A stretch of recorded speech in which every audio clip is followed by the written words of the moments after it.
आप लोग बता दें कि आज पावर स्टार पवन सिंह का बहुत बड़ा धमाका होने वाला है। उससे पहले मैं बता दूं कि आज होली का पावर स्टार पवन सिंह का गाना फाइनली आज उसका पोस्टर रिलीज कर दिया जाएगा आप लोगों के बीच।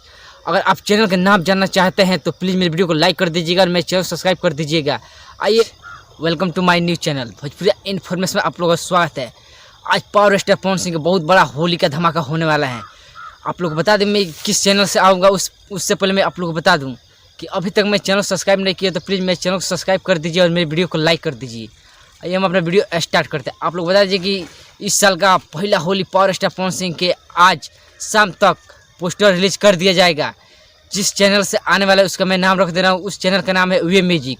इसी से आज अभी कुछ देर में आप लोगों के सामने पोस्टर आने वाला है होली का। आप लोग बता दिए खुद ही प्रियांशु सिंह पोस्ट करके ये बोले हैं। उससे पहले मैं बता दूं अभी तक मेरे वीडियो को लाइक नहीं किया और मेरे चैनल सब्सक्राइब नहीं किया तो प्लीज़ मेरे वीडियो को लाइक कर दीजिएगा और मेरे चैनल सब्सक्राइब कर दीजिएगा। तब तक हम मिलते हैं नेक्स्ट वीडियो में।